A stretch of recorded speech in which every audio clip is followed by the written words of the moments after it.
Bienvenue sur Africa 24 dans cette nouvelle édition du 12-15. Voici les titres de l'actualité. La Somalie a de nouveau été le théâtre d'une attaque meurtrière.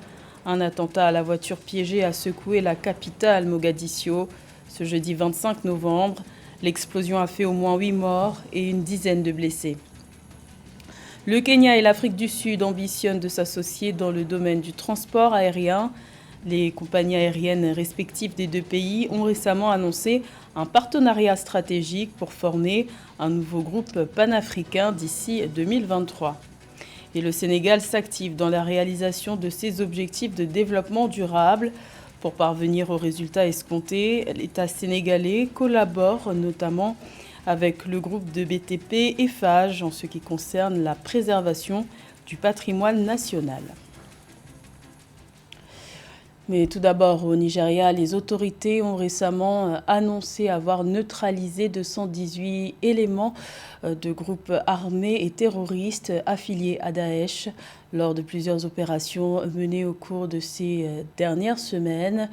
Les forces de sécurité ont également déclaré avoir détruit des abris terroristes et confisqué 4 canons anti-aériens ainsi que 98 armes et munitions. Rappelons que le Nigeria combat depuis 12 ans l'insurrection djihadiste qui a fait au moins 40 000 morts et au moins 2 millions de déplacés. Nouveau drame en Somalie, un attentat à la voiture piégée perpétré ce jeudi 25 novembre dans la capitale. Mogadiscio a fait au moins 8 morts et une dizaine de blessés. L'acte a été revendiqué par le groupe djihadiste des Chebab, selon les services de sécurité. Il s'agit de la 3e attaque à la voiture piégée en quelques semaines. Plus de détails avec Kamesh Katapoulé. Des habitants sous le choc. En Somalie, une explosion s'est produite ce jeudi 25 novembre dans la capitale Mogadiscio. Cet incident, perpétré à proximité du carrefour K4 aux alentours de 7h30, a causé des dommages matériels considérables. Établissements scolaires et véhicules en ont fait les frais, mais le bilan est aussi humain. Les victimes sont essentiellement des civils. 8 civils sont décédés dans l'explosion qui s'est produite près de l'école. Certaines salles de classe ont été détruites. Vous pouvez voir que d'autres établissements, mais aussi des bus ont également été endommagés. Un attentat à la voiture piégée revendiqué par les Chebab. Le groupe djihadiste affilié à Al-Qaïda sème régulièrement la terreur au sein de la capitale. Les Chebab disent avoir pris pour cible des entraîneurs militaires. De leur côté, des témoins précisent que l'explosion s'est produite au moment du passage d'un convoi de la mission de l'Union africaine en Somalie. Quand les écoles et les lieux d'apprentissage sont aussi touchés, c'est une véritable tragédie. Élèves et enseignants sont à présent confrontés à des blessures non seulement physiques mais aussi psychologiques. Bien qu'affaiblis depuis 2011, année où ils ont été chassés de Mogadiscio, les Chebab profitent de l'instabilité politique du pays pour semer le chaos. En septembre dernier, ils avaient également revendiqué l'attaque à la voiture piégée perpétrée à environ 1 km de Villa Somalia, le palais présidentiel. Également dans l'actualité, en Gambie, la commission Vérité, Réconciliation et Réparation a rendu son verdict ce jeudi 25 novembre au président Adama Barrow. Après plus de 2 ans de travaux, la commission préconise que les principaux responsables des crimes commis de 1994 à 2017 sous l'ère du président Yahya Jammeh soient jugés sans donner plus de détails. Pour l'instant, rappelons que cette commission a auditionné pendant plus de 2 ans des victimes, des témoins, mais aussi des auteurs de crimes commis sous le régime de l'ancien président Yahya Jammeh, exilé en Guinée équatoriale.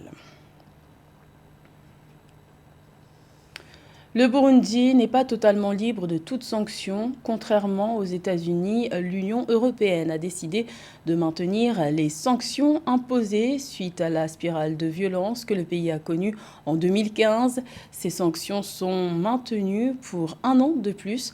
Alors, comment expliquer une telle décision? Élément de réponse avec Samantha Saberou Saboubanga. L'Union européenne maintient la pression sur le Burundi. L'organisation a renouvelé ses sanctions économiques imposées au Burundi depuis 2015 sous l'ancien président Pierre Nkurunziza jusqu'à octobre 2022. Il s'agit des restrictions de déplacement et de gel d'avoirs ainsi que la suspension de toute aide directe de l'organisation au gouvernement burundais. Un document signé par le chef de la diplomatie européenne, Joseph Borrell, a révélé l'information.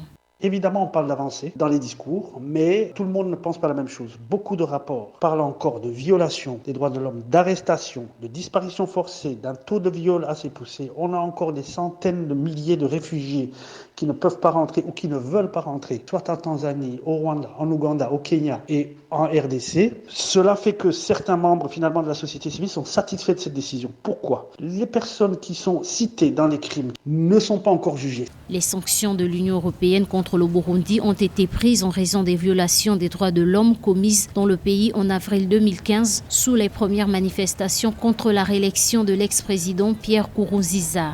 Les États-Unis sont peut-être dans une lecture différente qui est plutôt géopolitique avec les nouvelles influences de nouveaux pays comme la Chine et la Russie qui sont finalement en compétition avec les anciens pays de l'Ouest, entre guillemets, qui avaient une influence sur la région, tandis que l'Union européenne, elle reste, puisqu'elle est redevable plus ou moins de son Parlement, elle reste finalement sur ses principes de droits humains, ses principes de respect d'un minimum de règles démocratiques qui ne sont pas encore rétablis. Ni les accords d'Arusha, ni la liberté d'expression et la liberté de la presse ne sont pas revenus depuis le troisième mandat de 2015. Tout cela explique qu'il y ait une contradiction entre les deux. Le renouvellement de ces sanctions de l'Union européenne intervient au moment où le président américain Joe Biden a annoncé jeudi 18 novembre lever ses sanctions contre le Burundi, saluant une embellie depuis l'élection à la présidence d'Evariste Ndayishimiye. Les compagnies aériennes du Kenya et de l'Afrique du Sud vont désormais travailler ensemble. Un nouveau cadre de partenariat stratégique a été signé le 24 novembre en présence des autorités des deux pays. Le but, améliorer la viabilité financière des deux compagnies aériennes et créer un groupe intra-africain d'ici 2023. Le point avec Aïssatou Bari. Créer une compagnie aérienne panafricaine en 2023, c'est l'ambition des autorités kenyanes et sud-africaines, matérialisée par la signature d'un nouveau cadre de partenariat stratégique en marge de la visite du président kenyan Uhuru Kenyatta en Afrique du Sud. Ce partenariat s'inscrit en droite ligne de la mise en œuvre de l'accord sur la zone de libre-échange continentale africaine, ZLECAf. Ce partenariat permettra d'améliorer la viabilité financière des deux compagnies aériennes en créant la connexion de transport aérien la plus formidable d'Afrique en bénéficiant d'au moins 2 hubs attractifs à Johannesburg et à Nairobi. Cela enflammera les circuits touristiques du Kenya et de l'Afrique du Sud qui représentent une part importante du PIB des pays respectifs.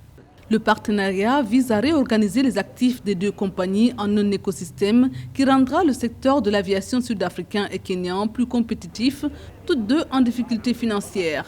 Kenya Airways a perdu 329,6 millions de dollars fin 2020. Renfloué à plus d'1 milliard de dollars, South African Airways n'a pas réalisé de profit depuis 2011.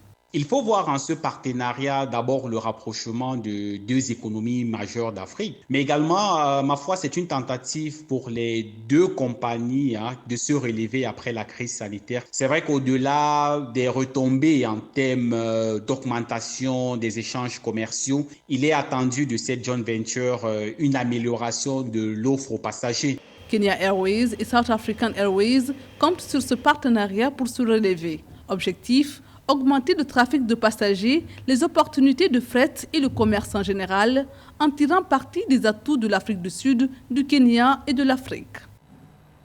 Le Sénégal est pleinement engagé dans la réalisation de ses objectifs de développement durable.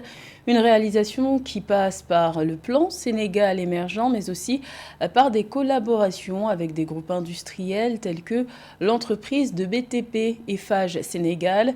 Cette dernière participe à la préservation du patrimoine historique du Sénégal. Plus de détails avec Philomène Tine.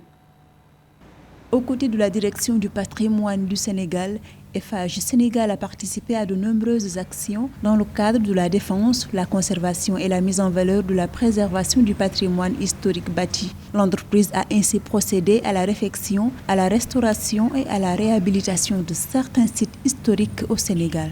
Les édifices publics c'est un patrimoine local. Donc c'est ce qui nous anime surtout pour qu'on évite la dégradation de ce patrimoine.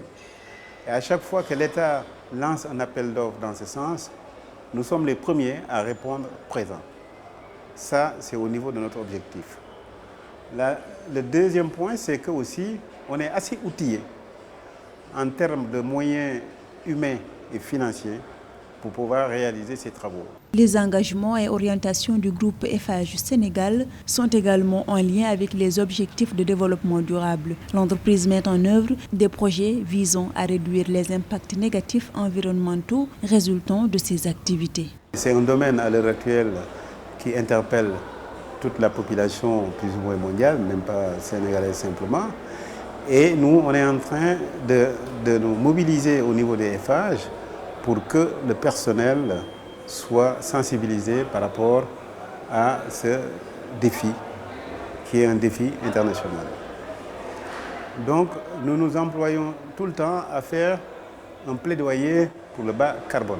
Eiffage Sénégal prône entre autres la réalisation et la promotion des actions économes en énergie et respectueuses de l'environnement. C'est pourquoi la société essaie de contribuer à la mise en œuvre des orientations nationales du Sénégal visant à améliorer le cadre de vie et réduire l'impact du changement climatique. C'est un choix historique. En 2026, les Jeux olympiques de la jeunesse se tiendront sur le continent africain. Le Sénégal, pays hôte de cet événement réservé aux jeunes de 15 à 18 ans, se prépare pour cette échéance. Une préparation qui passe notamment par la rénovation des infrastructures censées accueillir ce grand rendez-vous. Les explications de Aïssatou Bari. En 2026, l'Afrique accueillera pour la première fois un événement olympique puisque Dakar organisera la 4e édition des Jeux olympiques de la jeunesse d'été. Un défi que les autorités sénégalaises comptent bien relever. Une task force a été mise sur pied composée des équipes du CEO de Dakar 2026 ainsi que toutes les parties prenantes. Le processus de travail, comme vous l'avez dit, c'est en fait ce qu'on appelle la co-construction, qui est en fait une nouvelle trouvaille du CIO qui aujourd'hui accompagne tous les pays organisateurs, toutes les villes organisatrices des Jeux olympiques, que ce soit des Jeux olympiques de la jeunesse, que ce soit les Jeux olympiques d'été, que ce soit les Jeux olympiques d'hiver. Le CIO constitue en fait une équipe qui accompagne le comité d'organisation local.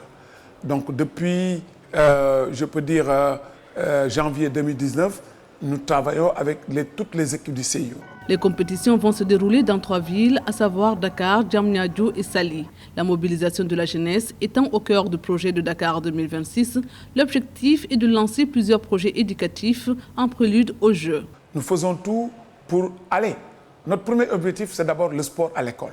Et nous avons commencé ce programme, sport à l'école, sport comme moyen d'éducation. Nous l'avons fait, nous avons déjà pris 5 écoles pilotes, 4 de l'élémentaire et 1 en fait, du secondaire pour vulgariser tout cela. Et je pense que les enfants comprennent qu'on peut faire du sport et en même temps faire les études. Les deux peuvent aller de pair. Je pense qu'ils l'ont bien compris et c'est ça qui nous pousse souvent à organiser des manifestations de grande envergure pour le sport pour tous. Le financement du tournoi olympique sera assuré par le gouvernement et des partenaires privés. Le budget total devrait s'élever à 130 millions d'euros. Le lancement des travaux de réhabilitation des sites devant abriter les Jeux est prévu en 2022. Il s'agit notamment du stade Iba Mar Diop, le parc du Tour de l'Œuf, la piscine olympique et la caserne Samba Diéry Diallo. C'était le journal de la rédaction. Merci de l'avoir suivi. L'information continue sur Africa 24.